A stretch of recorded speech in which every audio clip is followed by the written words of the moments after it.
తమ్ముడు తమ్ముడే పేకాట పేకాటే అనేది ఒక సామెత. ఇప్పుడు అదే నరేంద్ర మోదీ ట్రంప్ విషయానికి వర్తింపజేస్తే మాత్రం సేమ్ ఫ్రెండ్షిప్పే మా దేశమే అన్నట్లుగా ఇప్పుడు మోదీ గారిని ఉద్దేశించి ట్రంప్ గారు కొన్ని నిర్ణయాలు తీసుకుంటున్నట్లుగా, అందులో భాగంగానే ఆయన అధ్యక్షునిగా ప్రమాణ స్వీకారం చేసిన తర్వాత రూపాయి మీద దెబ్బ కొట్టబోతున్నట్లుగా కొన్ని వార్తలు వస్తున్నటువంటి నేపథ్యంలో అసలు ఏం జరుగుతుందనేది మనం విశ్లేషణ చేసుకుందాం. ప్రస్తుతం మనతో పాటున్నారు ప్రముఖ రాజకీయ విశ్లేషకులు, ప్రముఖ సీనియర్ జర్నలిస్ట్ సిఎస్ రావు గారు. సార్తో మాట్లాడదాం. సార్ నమస్తే. సార్ నమస్తే. తమ్ముడు తమ్ముడే పేకాటే అనేది ఒక సామెత. ఆ సామెత ప్రకారంగానే ఇప్పుడు నరేంద్ర మోదీకి డొనాల్డ్ ట్రంప్కి ఫ్రెండ్షిప్ ఉన్నప్పటికీ ఫ్రెండ్షిప్పే మీ దేశం మీద నేను దెబ్బ కొట్టేదే అన్నట్లుగా ఇప్పుడు డొనాల్డ్ ట్రంప్ ప్రవర్తిస్తున్నారు అన్నట్లుగా, అందులో భాగంగానే ఇప్పుడు రూపాయి మీద డొనాల్డ్ ట్రంప్ దెబ్బ కొట్టారు అన్నట్లుగా కొన్ని వార్తలు వస్తున్నాయి. ఏంటి సార్, ఏం జరుగుతుంది? ఇప్పుడు తాజాగా రూపాయి డాలర్ కంపేర్ చేస్తే డాలర్ తోటి పోల్చుకుంటే రూపాయి విలువ పతనం అవుతుంది. దాదాపు 86 రూపాయలకు వచ్చింది. 86 రూపాయల 86 రూపాయల చిల్లరకు వచ్చింది. అది ఇంకా కూడా 90కి పోయే అవకాశం ఉంది, అసలు 100 కూడా పోయే అవకాశం ఉందని కూడా ఇప్పుడు ఆర్థికవేత్తలు చెప్తున్నారు. నరేంద్ర మోడీ గారు ప్రధానమంత్రి అయిన తర్వాత 2014లో తొలి రోజుల్లో ఆయన రూపాయి వాల్యూని నేను బలపరుస్తాను, డాలర్తో పోలిస్తాను అని చెప్పి పెద్ద నినాదం చేశాడు. ఎన్నికల ప్రచారంలో కూడా చేశాడు. అప్పట్లో 54 రూపాయలు ఉంది మన్మోహన్ సింగ్ గారు ప్రధానమంత్రిగా ఉన్నప్పుడు, UPA 2 అధికారంలో ఉన్నప్పుడు. దాన్నే పెద్ద నేరం కింద ప్రజల్లోకి తీసుకెళ్ళి ఈయన అధికారంలోకి వచ్చాడు నరేంద్ర మోడీ గారు. ఈయన వచ్చిన తర్వాత నానాటికి దిగదారుతూ వచ్చింది రూపాయి. ఇప్పుడు 86 రూపాయల పైసలు అయిపోయింది. 90కి వెళ్తుంది, 100కి వెళ్ళిద్ది అని చెప్పి అంటున్నారు. మరి దీన్ని సరి చేసుకోవచ్చు కదా, సరి చేసుకునేటువంటి అవకాశం ఉంది కదా. ట్రంప్ తన మిత్రుడు అని చెప్పి హౌడు మోడీ అని చెప్పేసి అక్కడ ఏదో ఇద్దరు కలిసి చేతిలో వేసుకొని ప్రచారం చేశారు అమెరికాలో లాస్ట్ టైం. ఇప్పుడు కాదు, అంతకుముందు ఔడీ మోడీ అని పెట్టి ఒకటి పెట్టారు. తర్వాత ప్రపంచవ్యాప్తంగా కూడా నరేంద్ర మోడీ గారు తర్వాత ట్రంప్ ఇద్దరు మంచి మిత్రులు, చాలా మంచి ఫ్రెండ్స్ అని చెప్పి చాలామంది భావిస్తూ ఉంటారు. మరి అలాంటప్పుడు డాలరు వాల్యూతో పోలిస్తే రూపాయి పతనం ఎందుకు అవుతుంది అని అంటే ట్రంప్ తీసుకునేటువంటి నిర్ణయాల కారణంగా. ట్రంప్ తీసుకునే నిర్ణయాలు ఏంటి, అక్కడ ఆయన గవర్నమెంట్ ఏంటి, ఫస్ట్ అమెరికా అంటున్నాడు, మేక్ అమెరికా గ్రేట్ అమెరికా అంటున్నాడు. సో ఆ నినాదం కోసం అన్నిటి మీద పన్నులు వేస్తున్నాడు, దిగుమతి సుంకాలు వేస్తున్నాడు, ట్రంప్ మొత్తం పెంచేస్తున్నాడు. దాని కారణంగా ఇప్పుడు భారతదేశం యొక్క ఆర్థిక పరిస్థితి గందరగోళంలో పడేటువంటి అవకాశాలు ఉన్నాయి.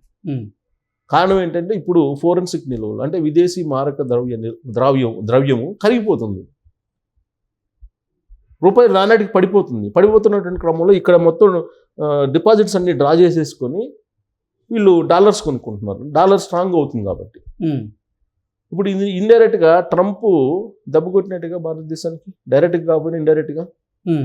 అక్కడేమో వడ్డీ రేట్లు కానీ, ఫెడ్ తీసుకునే నిర్ణయాలు కానీ, అమెరికా తీసుకునే విధానపరమైన నిర్ణయాలు కానీ, ఇవన్నీ కూడా భారతదేశం మీద ఎఫెక్ట్ పడుతుంది. ఇంకొక వైపు H1B వీసాదారులు ఏమవుతారో తెలియదు. యాక్చువల్గా అక్కడ ఉండేటువంటి NRIలు వాళ్ళు ఇక్కడికి డబ్బులు పంపిస్తూ ఉంటారు. దాని కారణంగా భారత ఆర్థిక వ్యవస్థ కూడా బలోపేతం అవుతుంది. ఇప్పుడు అక్కడ ఉన్నటువంటి H1B వీసాదారులు ఏమవుతారో, పౌరసత్వం ఏం చేస్తాడో తెలియని పరిస్థితి. ఇలాంటి సమయంలో నరేంద్ర మోడీ గారు జోక్యం చేసుకోవాలిగా.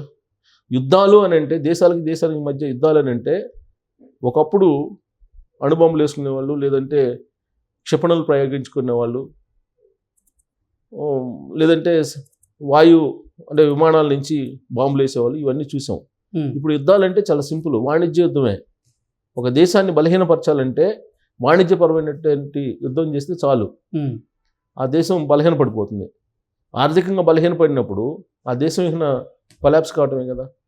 ఇప్పుడు GDP లెక్కల ప్రకారం చూసినా కానీ వృద్ధి రేటు తగ్గిపోయింది భారతదేశానికి. ప్లస్ ద్రవ్యోల్బణం పెరిగే అవకాశం ఉంది. ఇప్పుడు రూపాయి వాల్యూ పడిపోతుంది కాబట్టి మనం ప్రధానంగా దిగుమతి చేసుకునేటువంటి వస్తువులు ఏమిటి, ఆయిల్, గోల్డ్, ఇవి ఎక్కువ దిగుమతి చేసుకుంటారు. ఎగుమతులు తక్కువ మనకి. ఇప్పుడు దిగుమతులు ఆయిల్, వంట నూనెలు, బంగారం, ప్రధానంగా బంగారం. బంగారాన్ని పెద్ద ఎత్తున దిగుమతి చేసుకుంటారు. ఉమ్, సో రూపీ వాల్యూ పడిపోయింది కాబట్టి రాబోయేటువంటి రోజుల్లో బంగారం ఆకాశానికి అంటే అవకాశం ఉంది, విపరీతంగా పెరిగేటువంటి అవకాశం ఉంది. సామాన్యులకు అసలు అందుబాటులో ఉండేటువంటి అవకాశం కూడా లేదు. తులం బంగారం కొనాలన్నా కానీ ఎవడు కొనలేనటువంటి సిచ్యువేషన్ రాబోతుంది అనేది ట్రంప్ నిర్ణయాల కారణంగా కనిపిస్తూ ఉంది. ఉమ్, రూపీ వాల్యూ కనుక 90కో 100కో చేరితే దానికి అనుగుణంగా బంగారం రేటు పెరిగే అవకాశం ఉంది. ఉమ్, ఎందుకంటే దిగుమతులు చేసుకుంటున్నారు. దిగుమతులు చేసుకునేటువంటి ప్రతి వస్తువు మీద ఖచ్చితంగా ప్రభావం ఉంటుంది. దిగుమతులు ఎక్కువ చేసుకుంటే కనుక రూపాయి ఎక్కువ చెల్లించాలి కదా. ఉమ్, మనం మొన్నటి వరకు మనం ఏం చేస్తాం, మొన్నటి వరకు ఏదో ఒక ప్రోడక్ట్ తీసుకున్నాం అనుకో, $8 అనుకో, సపోజ్ $10 వేసుకోపోని, $10 వేస్తే మన రూపాయలు ఎంత ఇస్తాం మనం? మొన్నటి వరకు $83, $84 ఉన్నప్పుడు $840 ఇస్తాం. ఉమ్, ఇప్పుడు $860 ఇవ్వాల్సి వస్తుంది. రేపు $90 వెళ్తే $900 ఇస్తుంది ఇవ్వాల్సి వస్తుంది. $100 వెళ్తే $1000 ఇవ్వాల్సి వస్తుంది. అంటే $83 ఇవ్వాల్సిన చోట $100 ఇవ్వాల్సి వస్తుంది. రూపీ వాల్యూ ఆ విధంగా పడిపోతుంది. పడిపోయే కొంది ఇక్కడ ఉండేటువంటి ఆర్థిక పరిస్థితి చిన్న భిన్నం అయ్యే అవకాశం ఉంది. ఇప్పటికే స్టూడెంట్స్ అమెరికాకి వెళ్ళిన వాళ్ళు చాలామంది ఉన్నారు. ఉమ్, వాళ్ళకి ప్రతి సంవత్సరం ఫీజుల రూపంలో పంపిస్తున్నారు. ఒక్కొక్కరికి అక్కడ $20,000 $30,000 అవుతుంది. ఉమ్, మరి $20,000 $30,000 మీద ఇప్పుడు ఉన్నటువంటి వాల్యూ ప్రకారం, లేదా లాస్ట్ ఇయర్ ఉన్నటువంటి వాల్యూ ప్రకారం, లాస్ట్ ఇయర్ $83 $82 ఉంది. ఉమ్, అప్పుడు పేమెంట్ చేసేదానికి ఇప్పుడు పేమెంట్ చేసేదానికి ఎంత తేడా వస్తుంది? దాదాపుగా వేలల్లో తేడా వస్తుంది. ఈ $90 $100 పెడితే లక్షల్లో తేడా వస్తుంది. ఉమ్, సో భారత పౌరుల మీద భారం పడుతుంది. దిగుమతులు లేదంటే ఇలాంటివన్నీ అక్కడ పే చేయాలన్నా కానీ మనం రూపీస్లో పే చేయాలి కాబట్టి రూపీ వాల్యూ తగ్గిపోయినప్పుడు మనం ఎక్కువ కరెన్సీని వాళ్ళకి ఇవ్వాల్సి వస్తుంది. ఓకే. అది భారత ఆర్థిక వ్యవస్థకి ఇబ్బందికరమైనటువంటి పరిస్థితి.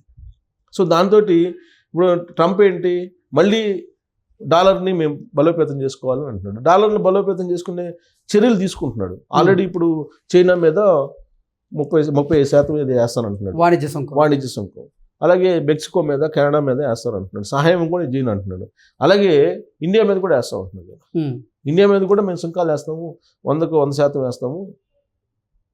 స్నేహమే వాణిజ్యమే అని అంటున్నాడు.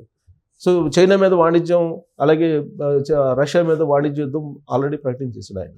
పనామాని సొంతం చేసుకున్నటువంటి ప్రయత్నం చేస్తున్నాడు. ఇవన్నీ కూడా చూస్తే కనుక ఒక రకంగా చూస్తే ఇండియాని టార్గెట్ చేస్తున్నాడంటే ఆ యాంగిల్లో పూర్తి చెప్పలేం. కానీ ఇండియా మీద ఒకవేళ స్నేహభావం ఉన్నా, లేదా ఇండియా యొక్క ఆలోచన, లేదా ఇండియా యొక్క సహాయ సహకారాలు కావాలని చెప్పేసి ఆయనకు ఉన్నప్పటికీ కూడా ఇప్పుడు రష్యాలో ఉండేటువంటి యుద్ధాన్ని ఆపి అక్కడ ఉండేటువంటి ఆయిల్ నిల్వలు పెంచుకోవాలి. అమెరికాలో ఆయిల్ నిల్వలు పెంచుకోవాలంటే అక్కడి నుంచి వాళ్ళు దిగుమతి చేసుకోవాలంటే అక్కడ యుద్ధం ఆగిపోవాలి. సో అక్కడ యుద్ధాన్ని ఆపాలి. ఇప్పుడు చైనాని కట్టడి చేయాలి. చైనా ఎందుకంటే అమెరికాని అధిగమిస్తుంది కాబట్టి చైనాని కట్టడి చేయాలి. చైనాని కట్టడి చేయాలంటే భారతదేశం యొక్క సహాయ సహకారాలు కావాలి. ఈ సహాయ సహకారాలు అయితే కావాలి. ద్వైపాక్షిక ఒప్పందాలు ఏవైతే ఉన్నాయో అవన్నీ కావాల్సిందే. కానీ రూపాయి వాల్యూ తగ్గాలి. ఇది అందుకే తమ్ముడు ప్యాకెట్ అనేది. నరేంద్ర మోడీ గారు, ట్రంప్ ఇద్దరు ఫిబ్రవరిలో కలవబోతున్నారు. కానీ ఇది రెండు దేశాలకు అవసరమే, పరస్పరం అవసరం. ఈ రెండు దేశాలకు కూడా పరస్పర అవసరాలు ఉన్నాయి. కానీ అక్కడికి వచ్చేటప్పటికి నేను పెద్దన్నని, నేను చెప్పినట్టు నువ్వు వినాలి, నువ్వు చెప్పినట్టు నేను వినట్లేదు అన్నట్టుగా ట్రంప్ వ్యవహారం ఉంది. సో ఇంకోటి లేటెస్ట్గా ఏంది, బ్రిక్స్. ఇప్పుడు ఈ రూపాయిని బలోపేతం చేసుకోవడానికి తయారు చేశారు ఈ బ్రిక్స్. ఆసియా దేశాలన్నీ కలిపి బ్రిక్స్ని ఒకటి ఏర్పాటు చేసుకుని రష్యా, బ్రెజిల్, చైనా, ఇండియా ఇవన్నీ కలిపి ఒక దిగుమతులకి ఎగుమతులకి కరెన్సీని వీళ్ళే మ్యూచువల్గా చేంజ్ చేసుకునే దానికి ఏర్పాట్లు చేసుకున్నారు. ముందు ఆ బ్రిక్స్ నుంచి బయటకు రావాలని చెప్పి భారత్ మీద ప్రెజర్ చేస్తున్నారు. ఇప్పుడు అది కనుక జరిగితే ఇంకా దారుణంగా $100 కాదు ఇంకా ఎక్కువ పడిపోయినా ఆశ్చర్యం అసలు డాలర్తో పోలిస్తే రూపాయి వాల్యూ. ఓకే. కాబట్టి బంగారం కొనుక్కునే వాళ్ళు ఇప్పుడు కొనుక్కోవాలి, లేదంటే భవిష్యత్తులో కొనుక్కునే అవకాశం కూడా ఉండకపోవచ్చు.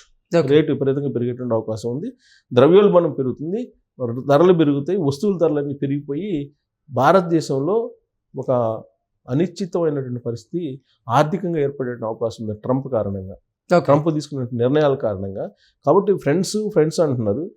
మరి ఫ్రెండ్స్ అయినది మాత్రం నీ రూపాయి నా డాలర్ యాంగిల్లో అక్కడ ఉంది వాళ్ళ వ్యవహారం. మరి అలాంటప్పుడు ఇండియా గడ్డు రోజులను ఫేస్ చేయబోతుంది అని చెప్పి వాణిజ్యపరంగా లేదంటే ఆర్థిక పరంగా మనం విశ్లేషణ చేసుకోవాలి.